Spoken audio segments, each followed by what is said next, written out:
शांति।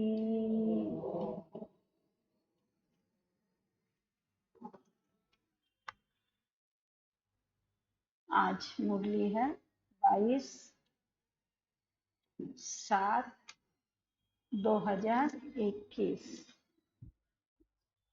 बाबा कहते मीठे बच्चे, वृक्षपति बाप ने तुम बच्चों पर बृहस्पति की दशा बिठाई है। वृक्षपति बाप ने तुम बच्चों पर बृहस्पति की दशा बिठाई है। अभी तुम अविनाशी सुख की दुनिया में जा रहे। अभी हम बच्चों के ऊपर कौन सी दशा है? बृहस्पति की दशा है। और तुम बच्चे अभी अविनाशी सुख की दुनिया में जा रहे। अब आप कौन है? वृक्षपति। यह जो मनुष्य सृष्टि रूपी वृक्ष है, उसका पति अर्थात मालिक। बाबा को सृष्टि के आदि मध्य अंत का पता है, नॉलेज है, इसलिए बाबा है वृक्षपति। और वृक्षपति बाप ने क्या किए? तुम बच्चों पर बृहस्पति की दशा बिठाई है। अभी तुम अविनाशी सुख की दुनिया में जा रहे हो। आज का है अविनाशी बृहस्पति की दशा किन पर बैठ, उनकी निशानी क्या होगी? अविनाशी बृहस्पति की दशा किन बच्चों पर बैठती और उनकी निशानी क्या होगी? श्रीमत पर चलेंगे। सदा बेफिक्र होंगे। उत्तर है, जो बच्चे जीते जी देह के सब संबंधों को त्याग अपने को आत्मा निश्चय करते, जो बच्चे जीते जी देह के सब संबंधों को त्याग अपने को आत्मा निश्चय करते, ऐसे निश्चय आत्मिक बुद्धि वाले बच्चों पर, ऐसे निश्चय आत्मिक बुद्धि वाले बच्चों पर बृहस्पति की दशा बैठती है।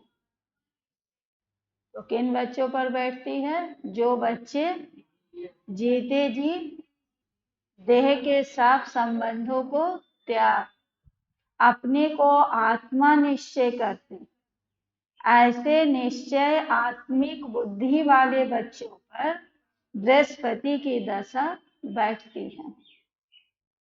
अब उनकी निशानी क्या होगी? तो उनकी निशानी है, उनके ही सुख का गायन है। कौन सा गायन? अतीन्द्रिय सुख गोप गोपियों से पूछो। जिन पर बृहस्पति की दशा बैठ जाती है, उनकी निशानी क्या दिखाई पड़ेगी? उनके ही सुख का गायन है कि अतीन्द्रिय सुख गोप गोपियों से पूछो। उनकी खुशी कभी भी गुम नहीं हो सकती। जिन बच्चों पर बृहस्पति की दशा बैठ गई है, उनकी खुशी कभी भी गुम नहीं हो सकती। गीत बजा, ओम नमो शिवाय। ओम शांति। बच्चों ने बाप की महिमा सुनी। ओम नमो शिवाय किसकी महिमा है? शिव बाप की। तो बच्चों ने बाप की महिमा सुनी। आज के दिन को कहा ही जाता है, कौन सा डे? वृक्षपति डे। आज का दिन को सतगुरुवार भी कहते हैं, गुरुवार भी कहते हैं और बृहस्पति डे माना शिव बाबा का डे, जिसको मिलाकर कहा जाता है बृहस्पति। इसको ही गुरुवार भी कहा जाता है, ना सिर्फ गुरुवार परंतु सतगुरुवार, क्योंकि एक परमात्मा ही तो सत्य है, गॉड इज ट्रूथ। तो आज का दिन जो है किसकी दिन है? सिर्फ गुरुवार ही नहीं परंतु सतगुरुवार। बंगाल में बहुत मानते हैं, खास करके आज के दिन को लकी वार कहते हैं। तो बंगाल में सतगुरुवार को बहुत मानते हैं। गाया भी जाता है मनुष्य सृष्टि का बीज रूप, इसलिए बृहस्पति ठहर। शिव बाबा को कहा जाता है मनुष्य सृष्टि का बीज रूप, इसलिए बृहस्पति कहते हैं। तो बीज ठहरा ना, जरूर बीज में सारी नॉलेज होगी। आज जिनके पास सारी वृक्ष का नॉलेज है तो जरूर मालिक ठहरा। बीज ठहरा तो पति भी ठहरा, पति अर्थात मालिक। वृक्ष के बीज को बाप भी कहेंगे तो पति भी कहेंगे। उनसे वृक्ष उत्पन्न होता है। यह है मनुष्य सृष्टि रूपी झाड़। इनका बीज रूप कहाँ रहते हैं? परमात्मा ऊपर में रहते हैं। वह झाड़ जो है जिसका बीज धरती के नीचे, और यह जो मनुष्य सृष्टि रूपी झाड़ है इनका बीज ऊपर। तुम जानते हो हम बच्चों पर तुम जानते हो हम बच्चों पर अब अविनाशी बृहस्पति की दशा है। ये दशा कभी भी बदलती नहीं है। तुम जानते हो हम बच्चों पर अब अविनाशी बृहस्पति की दशा है, क्योंकि अविनाशी स्वराज्य मिल रहा है। सतयुग को कहा जाता है अविनाशी सुख धाम, तो कलयुग को कहा जाता है, कलयुग को क्या कहेंगे?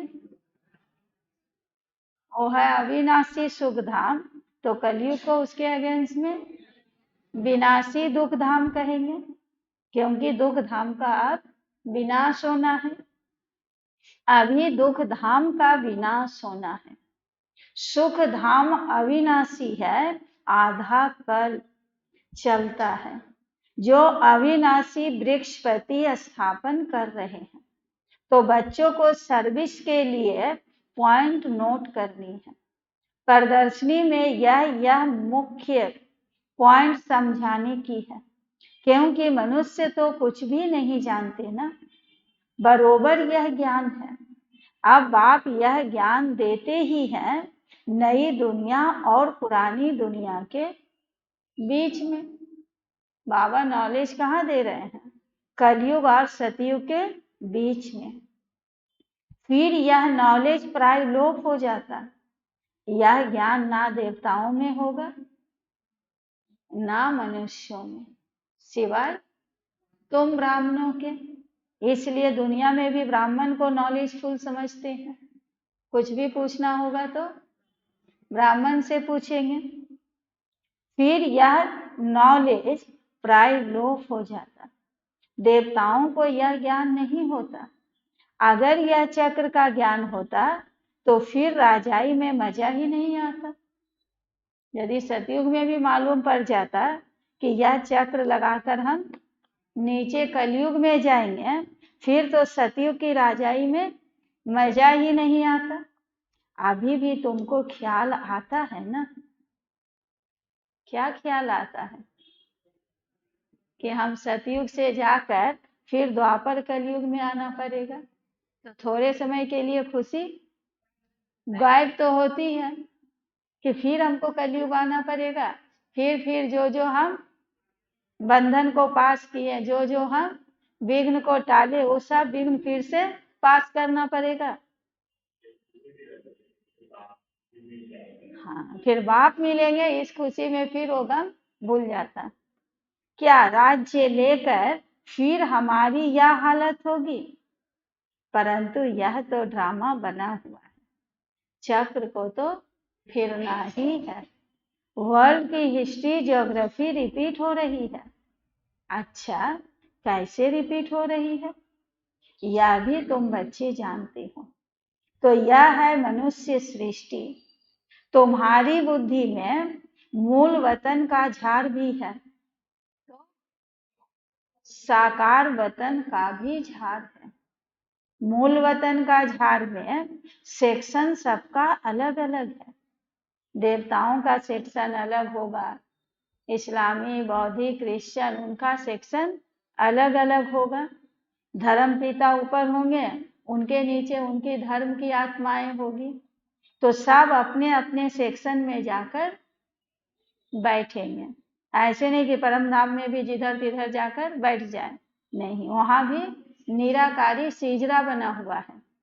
जो भी आत्माएं देवी देवता घराने की होंगी वो सब शिव बाबा के नीचे बैठेंगे, और बाकी आत्माएं जो जो जिस धर्म के होंगे वो अपने धर्म पिता के नीचे बैठेंगे। यह बातें कोई की बुद्धि में नहीं होगी, कोई शास्त्रों में तो यह लिखी हुई नहीं है। हम आत्मा असूल में शांति धाम की रहवासी है, अविनाशी है, कब विनाश को नहीं पाते। वह समझते हैं बुदबुदा पानी से निकला फिर उसमें समा गया, उसी तरह से आत्मा जो है परमात्मा में समा जाती है। तुम्हारी बुद्धि में सारा राज है। आत्मा अविनाशी है जिसमें सारा पाठ नोंधा हुआ है। यह चक्र का नॉलेज कोई शास्त्रों में नहीं है। भल कहाँ कहाँ स्वस्तिका भी दिखलाती हैं, चक्र की सिर्फ ऐसे ऐसे लकीर लगा देते हैं जिससे सिद्ध होता है कि अनेक धर्म थे। तो बाप ने समझाया है मुख्य धर्म ही चार, और मुख्य धर्म शास्त्र भी चार थे। सतयुग त्रेता में तो कोई धर्म स्थापन होता ही नहीं, ना वहां कोई धर्म शास्त्र होता, ना कोई धर्म की स्थापना होती है और ना ही कोई धर्म शास्त्र होता है। यह सब द्वापर युग से शुरू होते हैं। फिर देखो कितनी वृद्धि होती है। अच्छा, गीता कब सुनाई गई? बाप कहते हैं मैंने कल्प के संगम युगे सुनाई, और उन्होंने द्वापर युग में जाकर लिखे। अब इतने दिन की बातें उतने दिन तक कैसे किसी को याद रहेगी? कहाँ संगम युग की बात और कहाँ द्वापर युग में जाकर लिखना शुरू करेंगे। उन्होंने फिर कल्प अक्षर निकाल संभवानी जुगे जुगे लिख दिया है। कहाँ संगम जुगे, और वो क्या किए? कल्प की अक्षर ही निकाल दिए, सिर्फ संगम युगे युगे लिख दिया है। वास्तव में संगम युगे और कोई धर्म स्थापन नहीं करते हैं। ऐसे नहीं कि त्रेता के अंत द्वापर के आदि के संगम पर कोई इस्लामी आकर धर्म स्थापन करेंगे, नहीं। ऐसे नहीं कि त्रेता खत्म होगा और द्वापर में इस्लाम आएंगे, इब्राहिम आएंगे और आकर इस्लाम धर्म की स्थापना करेंगे, नहीं। कहेंगे द्वापर में स्थापन हुआ। द्वापर युग जब शुरू हो जाएगा तब आकर वो अपने धर्म की स्थापना करेंगे। यह संगम का सुहावना समय अभी है, जिसको बाबा कल भी नाम लिए, जिसको कुंभ भी कहते हैं। जहाँ आत्माएं और परमात्मा का मिलन होता है। तो सच्चा सच्चा कुंभ कहाँ है? माउंट आबू में, जहाँ अनेक आत्माएं परमात्मा से मिलन मनाती है, जिसको कुंभ कहते हैं। कुंभ संगम युग को ही कहा जाता है। यह है आत्माएं और परमात्मा के मिलने का संगम। अभी तो थोड़ी सी आत्माएं मिल रही है तो उतना भीड़ नहीं है, लेकिन जब सबको मालूम पड़ जाएगा तो इतनी भीड़ लग जाएगी जो दिन रात समान हो जाएगा और आबू तीर्थ स्थान बन जाएगा। यह रूहानी मेला संगम युग पर ही होता है। उन्होंने पानी की गंगा का नाम बाला कर दिया। यह रूहानी मेला संगम पर ही होता है, वह फिर पानी की गंगा का नाम बाला कर दिया है। ज्ञान सागर पतित पावन को जानते ही नहीं। उसने कैसे पतित दुनिया को पावन बनाया, यह बातें कोई भी शास्त्रों में है नहीं। अब तुम बच्चों को बाप कहते हैं, बच्चे क्या कहते? बच्चे माम एकम याद करो, देह के सब धर्म त्यागो। किसको कहते हैं? आत्माओं को कहते हैं ना। इसी को कहा जाता है जीते जी मरना। आप मुए, मर गई दुनिया।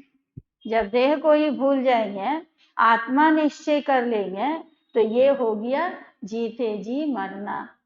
मनुष्य शरीर छोड़ते हैं तो देह के सब संबंध छूट जाते हैं। यहाँ बाप कहते हैं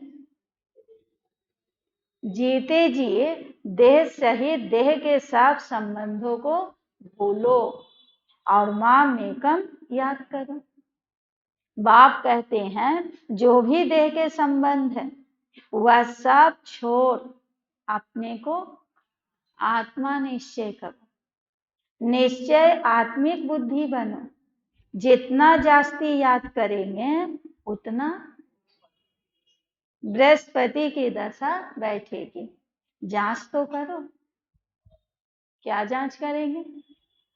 कि सारे दिन में हम कितना समय शिव बाबा को याद करते हैं, क्योंकि याद से ही कट निकलती जाएगी और तुमको खुशी होगी। तुम महसूस कर सकते हो हम आत्मा कितना बाप को याद करते हैं। अगर कम याद करेंगे तो कट भी कम निकलेगी, खुशी भी कम होगी, पद भी कम मिलेगी।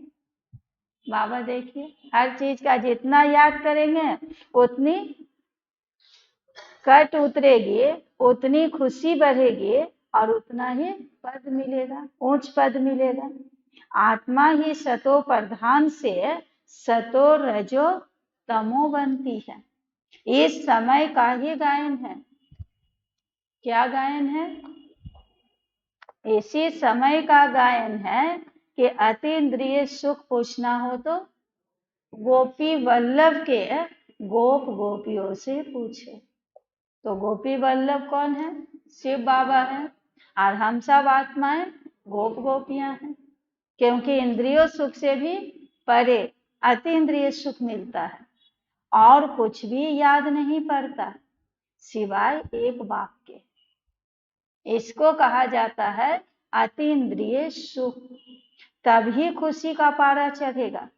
हमारे ऊपर बृहस्पति की दशा अथवा सतगुरु की दशा है, फिर कभी खुशी गुम क्यों हो जाती है?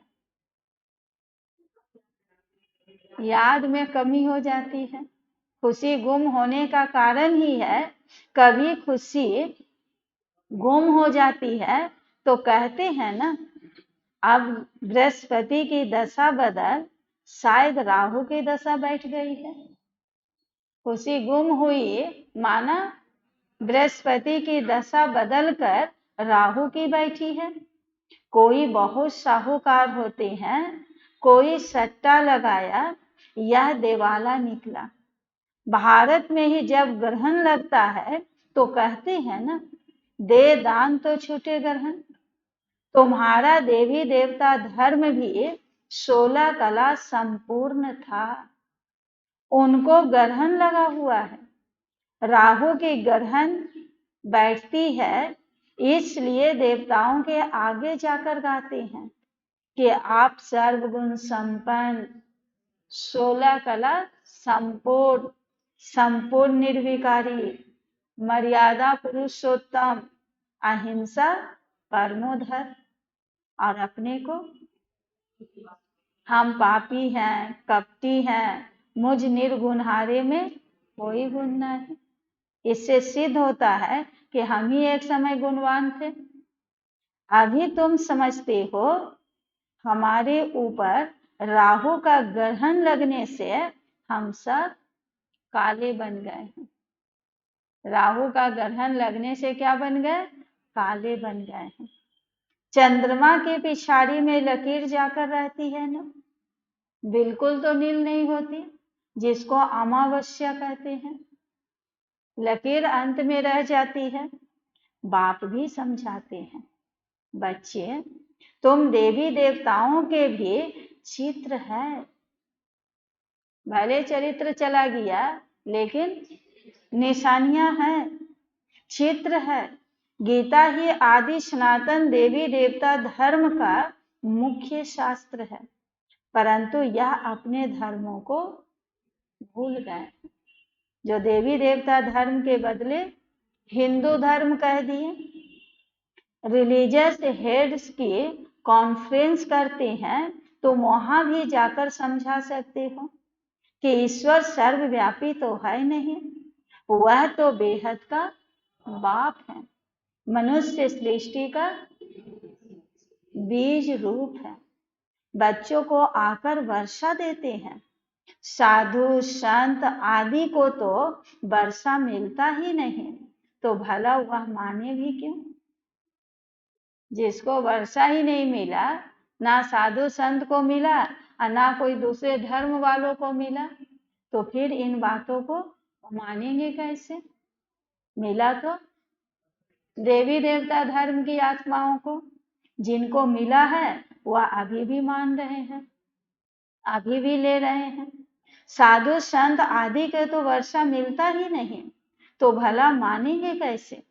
तुम बच्चों को ही वर्षा मिलता है, सो भी गुप्त रीति। कल भी बाबा बोले बच्चों को बाप दान देते हैं गुप्त रीति, और बच्चे भी दान करते हैं गुप्त रीति से, जिसका विश्व का प्रारब्ध बन जाता है। बच्चों को आकर वर्षा देते हैं, मुख्य बात ही यह सिद्ध करने की है कि ईश्वर सर्वव्यापी नहीं है। शिव जयंती होती है, शिव जयंती कहो अथवा रुद्र जयंती कहो, रुद्र यह ज्ञान यज्ञ रचते हैं, है तो शिव बाबा ही ना। अब रुद्र यज्ञ नाम रख दिए हैं, लेकिन यज्ञ तो रचे हैं शिव बाबा ने। वही गीता ज्ञान यज्ञ है, जिससे वही गीता ज्ञान यज्ञ है जिससे विनाश ज्वाला प्रज्वलित हुई है। प्रैक्टिकल में तुम देखते हो कैसे निराकार बाबा ने रुद्र ज्ञान यज्ञ रचा है। साकार तो कुछ कर ना सके, यह तो बेहद का यज्ञ है। इनमें सारी पुरानी दुनिया स्वाहा होनी है। बाकी तो वह सब जिस्मानी यज्ञ, कितना रात दिन का फर्क है। कहाँ रूहानी यज्ञ और कहाँ जिस्मानी यज्ञ। जिस्मानी यज्ञ रचते हैं कि आफत ना हो, कोई मुसीबत को टालने के लिए, कि दुनिया में लड़ाई ना हो, कोई विघ्न ना पड़े, इसके लिए यज्ञ रचते हैं कि विनाश ना हो। और बाबा यज्ञ रचे हैं पूरी सृष्टि को स्वाहा करने के लिए। इस पुरानी दुनिया को, पतित दुनिया को इस महायज्ञ में स्वाहा होना है। तो दोनों यज्ञ में बाबा कहते कितना रात और दिन का फर्क है। वो यज्ञ रचते हैं कि विश्व में शांति हो जाए। और बाबा कहते हैं जब तक विनाश नहीं होगा तब तक शांति हो ही नहीं सकती। तो बाप कहते हैं यह रुद्र गीता ज्ञान यज्ञ है, विनाश तो होना ही है। कोई कितना भी विनाश को टालना चाहे, रोकना चाहे, बाबा कहते विनाश तो होना ही है। तुम जब पास हो जाएंगे, पूरा योगी और ज्ञानी बन जाएंगे, फिर तुम्हारे लिए नई दुनिया स्वर्ग तो चाहिए ना, तो जरूर नर्क का विनाश चाहिए। बाबा कहते जब तुम बच्चे पूरा योगी और ज्ञानी बन जाएंगे तो तुम्हारे लिए नई दुनिया स्वर्ग चाहिए ना, क्योंकि पुरानी दुनिया में तो देवी देवता पांव नहीं धर सकते। कहते हैं श्री कृष्ण पुरानी दुनिया में पैर भी नहीं रख सकते, तो जरूर तुम्हारे लिए नई दुनिया चाहिए। और जब नई दुनिया चाहिए तो जरूर नर्क का विनाश चाहिए। राजस्व अश्वमेघ अक्षर भी ठीक है, उन्होंने तो घोड़े को स्वाहा करते हैं। यहाँ बाप कहते हैं अश्व माना इस शरीर को स्वाहा कर। वास्तव में तुम्हारा यह रथ ही अश्व है। दक्ष प्रजापति ने यज्ञ रचा और उसमें क्या किया, घोड़े को छोड़ दिया कि पूरा विश्व भ्रमण करके आ जाए, फिर उस घोड़े को स्वाहा करेंगे। तो बाबा भी कहते हैं तुम्हारा शरीर रूपी रथ तभी स्वाहा होगा जब चारों तरफ से भ्रमण करके चारों तरफ से हर बातों से बुद्धि योग हटा लेंगे। एक दक्ष प्रजापति का भी यज्ञ रचते हैं, उनकी भी कहानी है ना। अब तुम बच्चों को कितनी खुशी होनी चाहिए, हमको बृहस्पति बाप पढ़ा रहे हैं। हमारे ऊपर अब बृहस्पति की दशा है, हमारी अवस्था बहुत अच्छी है। फिर चलते चलते लिखते हैं बाबा,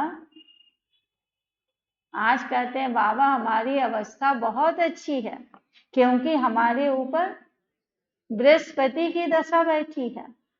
फिर चलते चलते लिखते हैं, क्या लिखते हैं, बाबा हम तो मूझ गए हैं। फिर बाबा को कहते हमारी अवस्था तो बहुत अच्छी थी, बड़े खुशी में थे। फिर चलते चलते लिखते हैं बाबा हम तो मूझ गए हैं, पहले हम बहुत खुशी में रहते थे, पता नहीं क्या हुआ हमारी खुशी गुम हो गई। जब नया नया ज्ञान मिला, बाबा का परिचय मिला, तब तो इतना खुशी चढ़ा, इतना नशा हुआ। फिर जब माया के साथ लड़ाई होने लगा तो खुशी ही गुम हो गया। तब फिर कहते पता ही नहीं था कि भगवान के बनने के बाद इतना विघ्न आएगा, इतना परिस्थिति आएगी।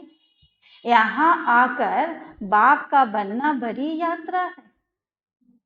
फिर कहते बच्चे जब ज्ञानी समझ जाते हैं कि यहाँ आकर भगवान का बनना यह तो बहुत बड़ी यात्रा है। वहाँ तीर्थ यात्राओं पर जाते हैं तो कितने पैसे खर्चा करते हैं। अब यहाँ तो दान पुण्य करने की कोई बात ही नहीं है, इसमें कुछ भी पैसा खर्चा नहीं करना है। वह है जिस्मानी यात्राएं तुम्हारी है रूहानी यात्रा। यहाँ बाबा कहते तुम सिर्फ अपने को आत्मा समझो और मुझ बाप को याद करो। जिस्मानी यात्रा से फायदा कुछ भी नहीं। गीत में भी गाते हैं, क्या गीत गाएं, चारों तरफ लगाए फेरे फिर भी जन्म जन्मांतर आपसे दूर रहे। इतना भक्ति किए, इतना तीर्थ किए, चारों तरफ फेरे लगाए, फिर भी जन्म जन्मांतर आपसे दूर रहे। अभी तुम समझते हो कितनी ढेर तीर्थ यात्राएं की होगी। याद है 63 जन्म में कितने तीर्थ यात्रा किए। कहाँ ना कहाँ मनुष्य जाते जरूर हैं। कहीं हरिद्वार जाएंगे, कहीं केदारनाथ जाएंगे, कहीं बद्रीनाथ जाएंगे, कहीं सोमनाथ जाएंगे, तो कहाँ ना कहाँ तीर्थ करने के लिए जाते जरूर हैं। तुम्हारे पास भी बहुत आकर ज्ञान स्नान करते हैं। बाबा ने समझाया है, सतगुरु तो मैं एक ही हूं ना। कितना भी तीर्थ करे, कितना भी मंदिर मस्जिद करे, लेकिन सतगुरु तो एक ही है। सर्व का सदगति दाता सिवाय एक सतगुरु के और कोई दूसरा गुरु हो नहीं सकता। तो बाप कहते हैं, बच्चे मैं तुमको कल्प कल्प संगम युग पर आकर दुर्गति से सदगति दे पुजारी से पूज्य बनाता हूं। फिर तुम पुजारी दुखी बन पड़ते हो, यह भी अभी पता पड़ा है। बरोबर हमारा आधा कल्प राज्य चलेगा, सतयुग और त्रेता। फिर द्वापर युग में हम देवी देवता वाम मार्ग में चले जाएंगे। जब रावण का राज्य शुरू होता है, तब से ही वाम मार्ग शुरू होता है। उनकी भी निशानियां हैं। कहाँ है? जगन्नाथपुरी में। जगन्नाथ के मंदिर में जाओ तो अंदर में काली मूर्ति है, बाहर में देवताओं के गंदे चित्र हैं। उस समय अपने को थोड़े ही समझ में आता था कि यह क्या है। कौन कहते हैं? ब्रह्मा बाबा कहते हैं कि उस समय जब मैं मंदिर में जाता था तो थोड़ी ही समझ में था कि यह क्या है। विकारी मनुष्य विकारी दृष्टि से देखेंगे तो समझते थे कि देवी देवताएं भी विकारी थे। यह लिखा हुआ है कि देवताएं वाम मार्ग में जाते हैं। ड्रेस भी देवताओं की दी है। यहाँ भी दिलवारा मंदिर में जाओ तो ऊपर में स्वर्ग लगा हुआ है और नीचे कोठरी में तपस्वी मूर्त है। ऊपर राजाई का चित्र है और नीचे तपस्या में बैठे हैं। इन सब राज्यों को पहले जानते थे, चित्र तो पहले से ही है। ब्रह्मा बाबा भी कहते हैं कि इन सब राज्यों को पहले तो नहीं जानते थे। तो इन सब राज्यों को और कोई नहीं जानते। बाबा का रथ तो अनुभवी रथ है ना। ब्रह्मा बाबा ने जो रथ लिया है वह अनुभवी रथ लिए हैं। तुम बच्चे अब समझ रहे हो। क्या समझ रहे हो? आत्माएं और परमात्मा अलग रहे बहुकाल। कितने समय अलग हो गए? देवी देवता घराने की आत्माएं तो पूरे ही 5000 वर्ष अलग हुए। तुम जो पहले अलग हुए हो, फिर तुम ही आकर पहले पहले मिलते हो। तो सतयुग का फर्स्ट प्रिंस श्री कृष्ण। श्री कृष्ण का बाप भी तो होगा ना। कृष्ण के माँ बाप का इतना कुछ दिखाते नहीं है जितना कि श्री कृष्ण की महिमा है। सिर्फ दिखाते हैं कि माथे पे रख कर नदी से उस पार ले गए। कारागार में कृष्ण का जन्म हुआ और फिर वासुदेव ने क्या किए? टोकरी में लेकर जमुना पार कर दिया। माना रावण से, कंस से सुरक्षित कर दिया। राजाई आदि कुछ भी नहीं दिखाई है। जन्म भी आसुरी राज्य में और फिर परवरिश भी नदी के पार, जमुना पार। और उनके बाबा कहते राजाई आदि कुछ भी नहीं दिखाई। उनके बाप की महिमा क्यों नहीं गाई है? क्योंकि कृष्ण की आत्मा से ऊंची पढ़ाई किसी ने नहीं की। अभी तुम बच्चे जानते हो, इस समय श्री कृष्ण की आत्मा ने बहुत अच्छी रीति पढ़ाई पढ़ी है, जिस कारण माँ बाप से भी ऊंच पद पाया है। तुम समझते हो हम श्री कृष्ण की राजधानी में थे, स्वर्ग में तो थे ना। फिर हम चंद्रवंशी बने, फिर वैश्यवंशी बने, फिर शूद्रवंशी बने, अभी आकर ब्राह्मण वंशी बने हैं। अब फिर सूर्यवंशी बनने के लिए श्रीमत पर चल पावन बन, पावन दुनिया के मालिक बनेंगे। हर एक अपनी अवस्था को देख सकते हैं कि कहाँ तक हम देवी देवता बनने के लायक बने हैं। अगर हम इस समय शरीर छोड़ दें तो किस गति को पाएंगे? बाबा कहते थोड़े समय के लिए हर एक अपनी कल्पना करो कि अगर इसी समय हमारा शरीर छूट जाए तो हमारी क्या गति होगी। हर एक समझ सकते हो ना? क्या समझ सकते हैं कि हम कितना बाबा को याद करते हैं, कितना हमारा देह और देह की दुनिया से लगाव मुक्त बने हैं। तो हर एक समझ सकते हो ना, जितना बाप को याद करेंगे उतने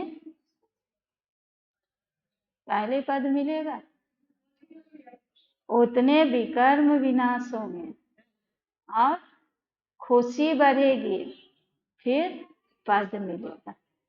पहला विकर्म विनाश, दूसरा उसका विकर्म विनाश की निशानी खुशी, और खुशी की निशानी पद। मनुष्य के ऊपर कोई आफतें व दुख आता है, वह दिवाला निकालते हैं तो साधुओं का जाकर संग करते हैं। फिर मनुष्य समझते हैं यह तो बड़ा भगत आदमी है, ठगी थोड़े ही करेंगे। ऐसे ऐसे भी 2-4 वर्ष में फिर से बहुत धनवान हो जाते हैं।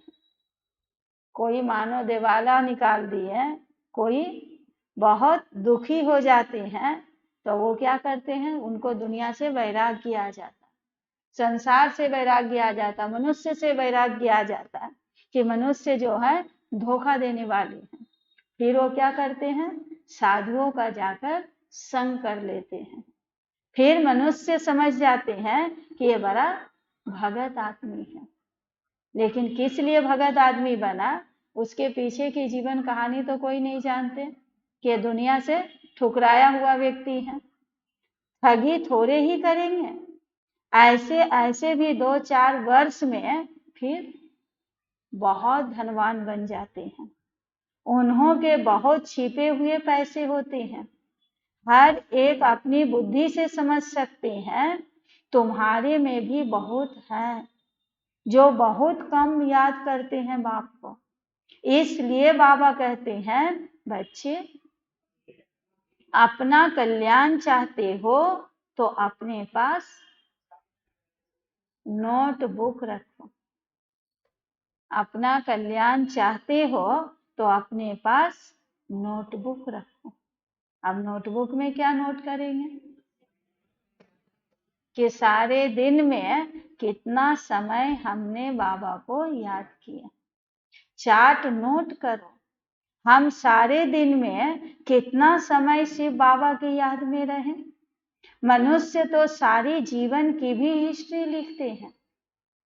कोई कोई मनुष्य शौकीन होते हैं तो अपने सारे जीवन की हिस्ट्री लिखते हैं।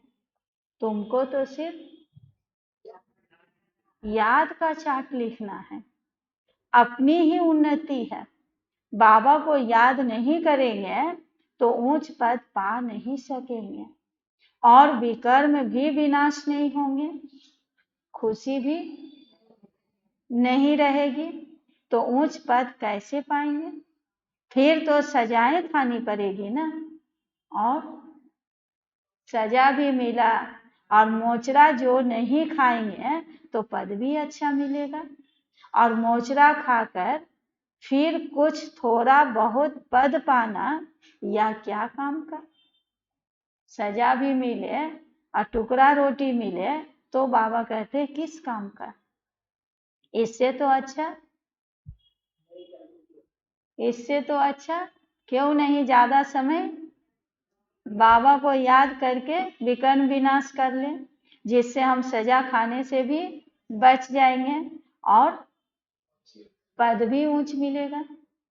तुमको तो सिर्फ याद का चार्ट लिखना है, अपनी ही उन्नति है।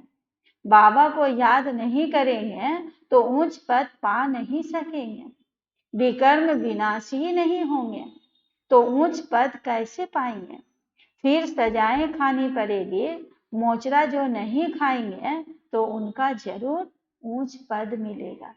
मोचरा खाकर फिर कुछ थोड़ा बहुत पद पाना वह क्या काम का। धर्मराज का मोचरा ना खाएं, बेइज्जती ना हो, यही पुरुषार्थ करना है। क्या पुरुषार्थ करना है कि धर्मराज की सजा ना खाएं और बेइज्जती ना हो और पद भी ऊंचा हो। तुम देखते हो यह पुरुषार्थ करना है। तुम देखते हो शिव बाबा बैठा रहता है, फिर शिव बाबा धर्मराज भी है ना। अभी तो शिव बाबा बाबा है, शिक्षक है, सदगुरु है, लेकिन जब बाबा धर्मराज बन जाएंगे तब तो फिर कोई सुनवाई नहीं होगी। अभी बाप के आगे, टीचर के आगे, सदगुरु के आगे जो भी कहेंगे तो फिर भी सुनवाई है। तुम देखते हो शिव बाबा बैठा रहता है, फिर धर्मराज भी है। तुमको साफ साक्षात्कार कराएंगे।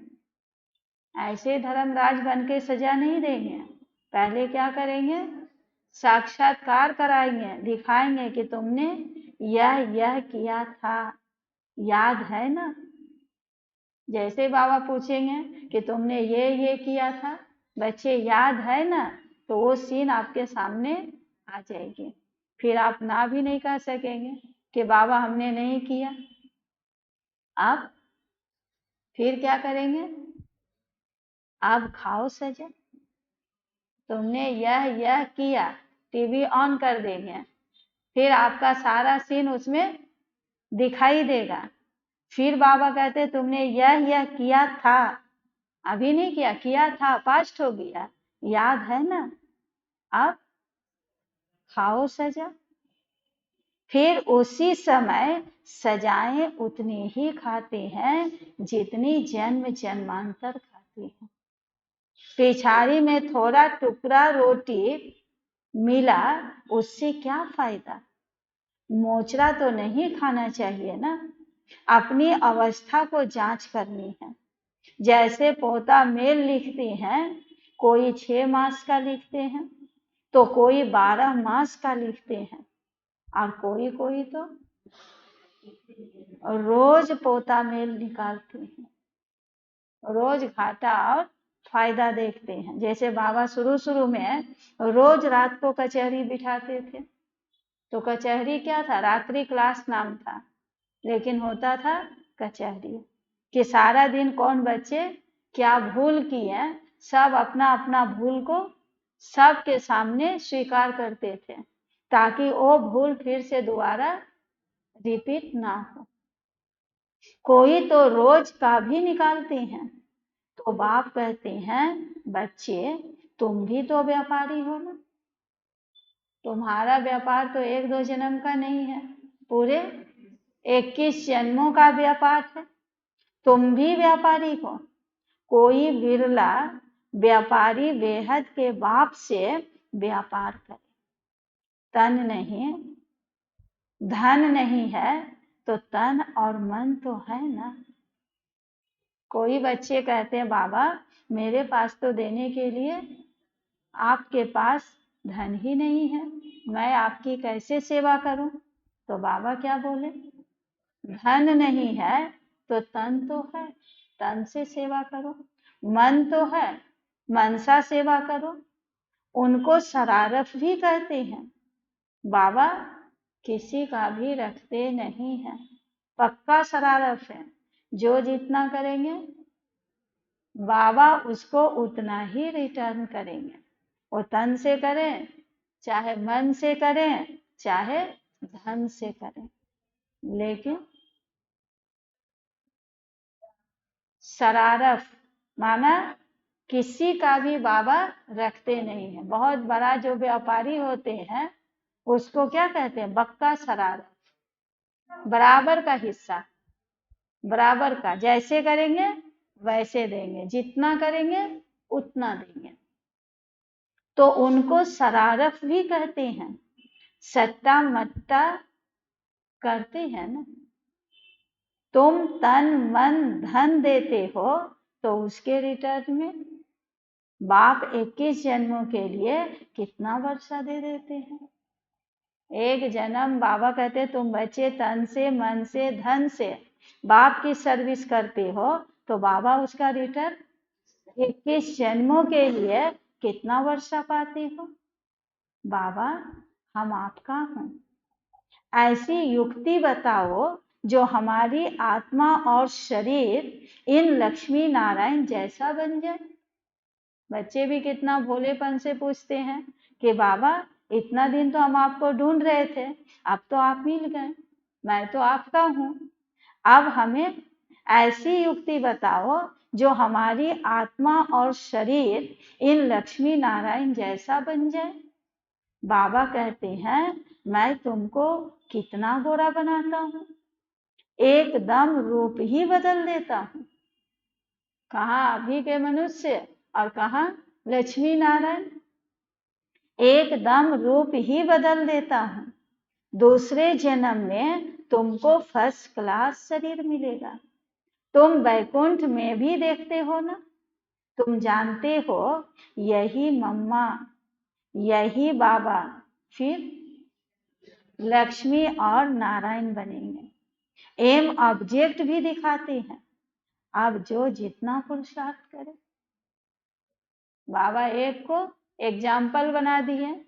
अब जो जितना पुरुषार्थ करे, कोई नहीं कह सकता है कि बाबा तो सिर्फ कहते हैं, किसी ने तो प्रैक्टिकल में किया नहीं जिसको हम फॉलो करें। लेकिन ब्रह्मा बाबा और मम्मा ने प्रैक्टिकल में करके दिखाए। जिनको साकार को फॉलो करना इजी है, आसान है। तुम जानते हो यह मम्मा बाबा फिर से लक्ष्मी और नारायण बनेंगे। एम ऑब्जेक्ट भी दिखाते हैं ना। अब जो जितना पुरुषार्थ करें, अगर पुरुषार्थ पूरा नहीं करेंगे तो जरूर कुछ तो करेंगे, बैठे तो नहीं रहेंगे।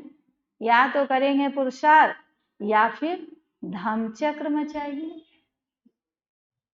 है ना। आत्मा तो चुपचाप बैठेगी नहीं, या तो पुरुषार्थ करेंगे या फिर धम्मचक्र मचाएंगे, तो अपना ही पद भ्रष्ट करेंगे ना। नुकसान किसका होगा? खुद का ही। मान लो पढ़ाई के समय में हम खेलेंगे कूदेंगे, इधर उधर देखेंगे, तो इसमें नुकसान टीचर का होगा ना स्टूडेंट का? तो अपना ही तो नुकसान करेंगे। अगर पुरुषार्थ पूरा नहीं करेंगे तो जरूर धम्मचक्र मचाएंगे, तो अपना ही पद भ्रष्ट करेंगे।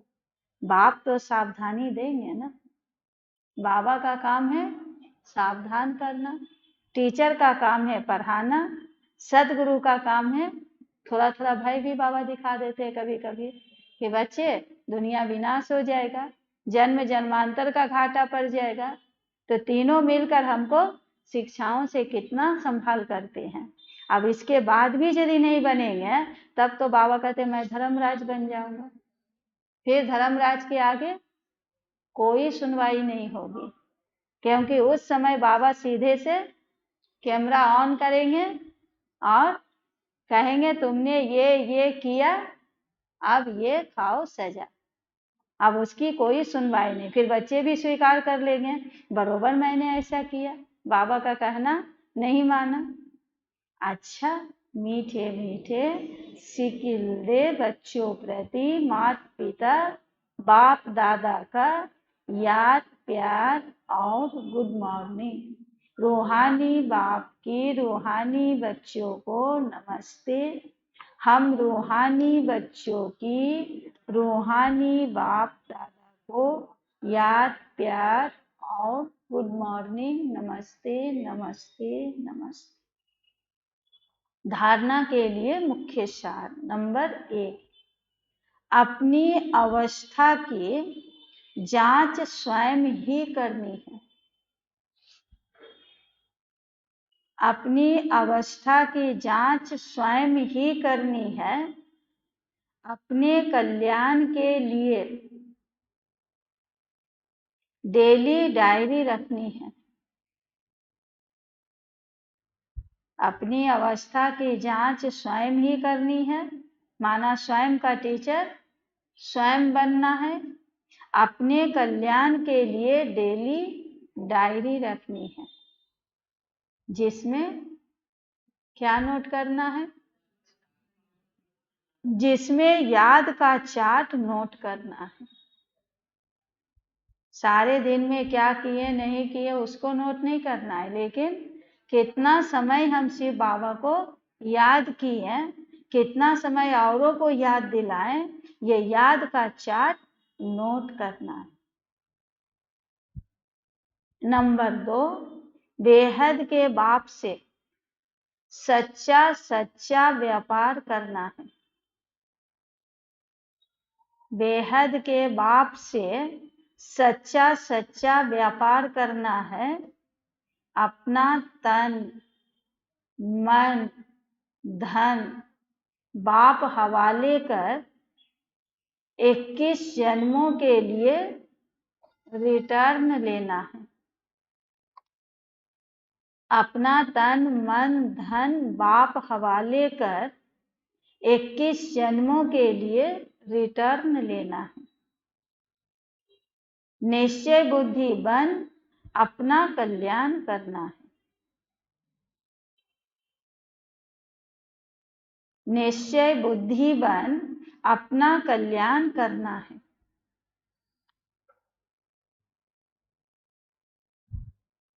आज का वरदान है, पहली श्रीमत पर विशेष अटेंशन दे। पहली श्रीमत पर विशेष अटेंशन दे। फाउंडेशन को मजबूत बनाने वाली सहज योगी भव। पहली श्रीमत क्या है बाबा का? अपने को आत्मा समझे। पहला लेसन भी है तो अंत का भी लेसन यही है। तो पहला पाठ को क्या करना है? पक्का करना है। पहली श्रीमत पर विशेष अटेंशन दे। फाउंडेशन को मजबूत बनाने वाले सहज योगी भव। बाप दादा की नंबर 1 श्रीमत है कि अपने को आत्मा समझकर बाप को याद कर। यदि आत्मा के बजाय अपने को साधारण शरीरधारी समझते हो तो याद टिक नहीं सकती। वैसे भी कोई 2 चीजों को जब जोड़ा जाता है तो पहले समान बनाते हैं। 2 चीजों का मिलन कब होता है? समानता में। वैसे भी कोई 2 चीजों को जब जोड़ा जाता है तो पहले समान बनाते हैं। ऐसे ही आत्मा समझकर याद करो, याद सहज हो जाएगी। क्योंकि हम भी आत्मा निराकार है और शिव बाबा परमात्मा भी निराकार है, तो दोनों में समानता हो गई। और जहाँ दोनों समान बन जाएंगे तो याद सहज हो जाएगी। यह श्रीमत ही मुख्य फाउंडेशन है। इस बात पर बार बार अटेंशन दो तो क्या बन जाएंगे? सहज योगी बन जाएंगे। इस बात पर बार बार अटेंशन दो तो सहज योगी बन जाएंगे। किस बात पर? अपने को आत्मा समझने का। जितना आत्मा समझेंगे उतना बाबा का याद सहज हो जाएगी। यह श्रीमत ही मुख्य फाउंडेशन है। इस बात पर बार बार अटेंशन दो तो सहज योगी बन जाएंगे। आज का स्लोगन है, कर्म आत्मा का दर्शन कराने वाला दर्पण है। कर्म आत्मा का दर्शन कराने वाला दर्पण है। इसलिए कर्म द्वारा शक्ति स्वरूप को प्रत्यक्ष करो। शक्ति तो दिखाई नहीं देगा, लेकिन शक्ति को कैसे प्रत्यक्ष करेंगे? कर्म के द्वारा। कर्म आत्मा का दर्शन कराने वाला दर्पण है, इसलिए कर्म द्वारा शक्ति स्वरूप को प्रत्यक्ष करो। ये शक्ति स्वरूप को प्रत्यक्ष कब करेंगे? जब वरदान को सामने रखेंगे। पहला श्रीमत अपने को आत्मा समझने का। मैं कौन सी आत्मा हूँ? तो मैं देवकुल की आत्मा हूँ, मैं परमात्मा की संतान हूँ। तो कर्म आत्मा का दर्शन कराने वाला दर्पण है, इसलिए कर्म द्वारा शक्ति स्वरूप को प्रत्यक्ष करो। बाबा की शक्ति को कौन प्रत्यक्ष करेंगे? बच्चे तो प्रत्यक्ष करेंगे। और कैसे प्रत्यक्ष करेंगे? बोलकर नहीं, कर्मों के द्वारा। और पहली श्रीमत पर विशेष अटेंशन देना है। अटेंशन दे फाउंडेशन को मजबूत बनाने वाले सहज योगी भव। तो आज बाबा किस बात पर अटेंशन खींचाएं? कि बृहस्पति बाप आए हैं। किस लिए आए हैं? तुम बच्चों पर बृहस्पति की दशा बिठाने। और अभी तुम अविनाशी सुख की दुनिया में जा रहे हो। जिनके ऊपर बृहस्पति की दशा बैठ गई है, वो फिर अविनाशी सुख की दुनिया में जा रहे हैं। उनका ही गायन है, अति इंद्रिय सुख पूछना हो तो गोपी वल्लभ के गोप गोपियों से पूछो। अविनाशी बृहस्पति की दशा किन बच्चों पर बैठती है?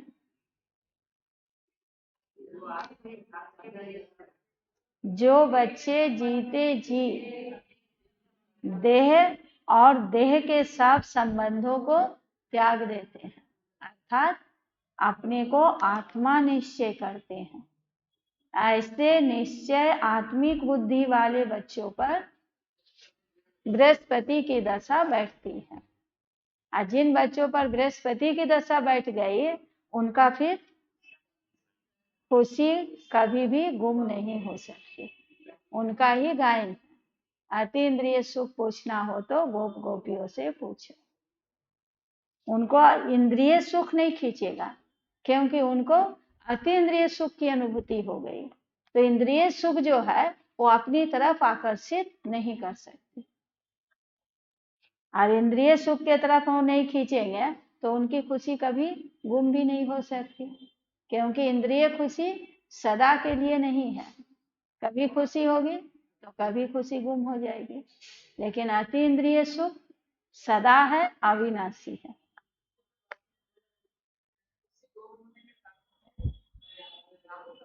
हाँ, खुशी गुम होता है, माना कहीं ना कहीं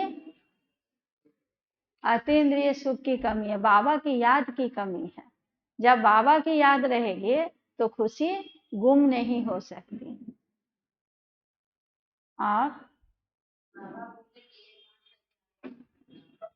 हाँ, तुम बच्चे 5000 वर्ष से बिछड़े हुए हो। सबसे पहले पहले कौन बच्चे बिछड़े? देवी देवता घराने की आत्माएं जो है वो पहले पहले बिछड़े हैं, तो मिलेंगे भी पहले। बाकी तो पीछे वाले पीछे आए हैं, आधा कल्प के बिछड़े हुए बच्चे हैं, लेकिन हम पूरे कल्प के बिछड़े हुए बच्चे हैं। और जिनको सतयुग त्रेता में जाना नहीं है, जिनको बाप का वर्षा नहीं मिला है, उनको निश्चय भी नहीं होगा, क्योंकि जो मीठा खाए नहीं उनको क्या पता है कि मीठा क्या है।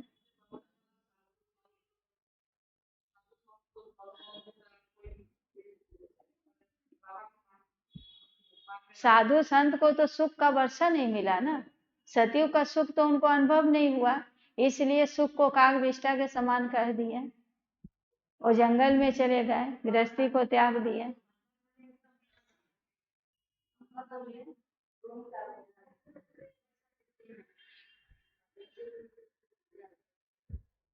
यही सच्चा सच्चा कुंभ का मेला है, जहाँ आत्मा और परमात्मा का मिलन होता है।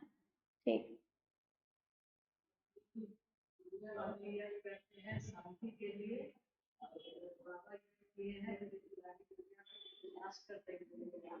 हाँ, बाबा कहते पूरी दुनिया में शांति लाना है, तो पूरी दुनिया में शांति आएगी तो जरूर अशांति दुनिया का समाप्ति चाहिए।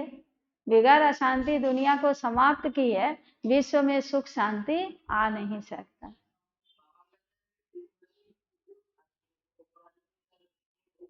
हाँ। हम्म।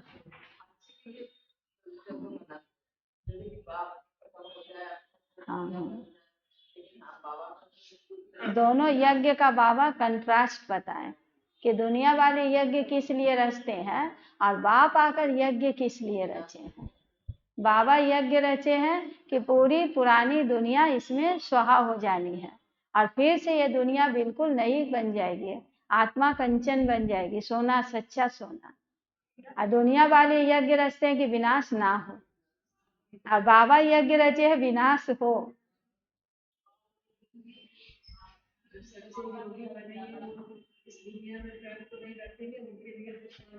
हाँ, जो सच्चे योगी बन जाएंगे, ज्ञानी बन जाएंगे, तो उनके लिए तो ये पतित दुनिया नहीं चाहिए, तो उन बच्चों के लिए तो स्वर्ग रचना पड़े, तो जरूर कलयुग का विनाश करना पड़े। पहले सतयुग की स्थापना कर लेते हैं, तब जो भी बचा हुआ है सब आहुति पड़ जाएगी, कुछ भी बचेगा नहीं। हम्म। हाँ, कर्म ही आत्मा का दर्पण है, इसलिए कर्म द्वारा शक्ति को प्रत्यक्ष करो।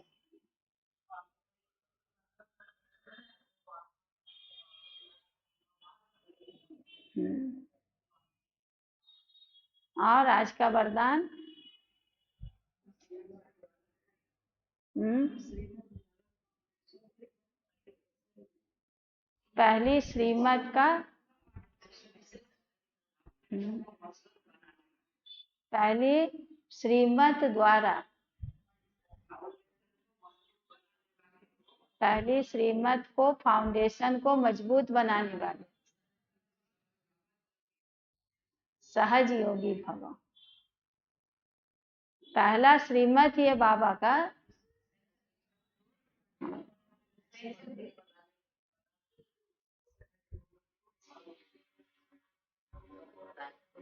हम्म।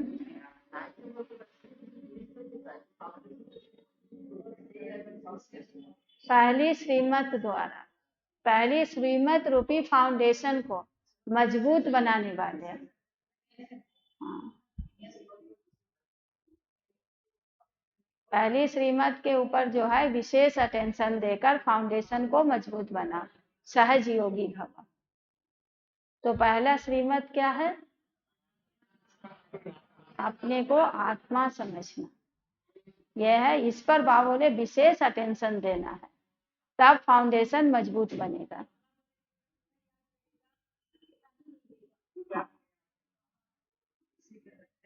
कोई बच्चे कहते बाबा धन नहीं है, तो फिर बाबा क्या कहते? तन तो है, मन तो है, तन और मन से सर्विस करो। धन नहीं है तो दूसरा कोई धन लगा देंगे, तुम तन और मन लगा दो, सो भी दिल से, जैसे करेंगे वैसे मिलेगा, जितना करेंगे उतना मिलेगा। बाबा पक्का शरारत है, किसी का भी रखते नहीं है, जितना का उतना देते हैं, पक्का बराबर।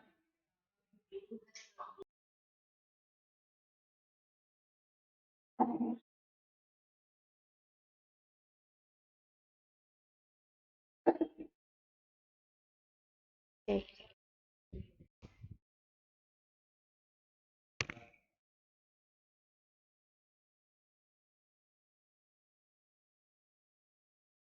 नोट, देश वाले नोट, नोट क्या नोट करना है? याद, देश बाबा टेंशन याद करो, सारे दिन में हम कितना समय बाबा, क्योंकि याद से विनाश होगा, याद से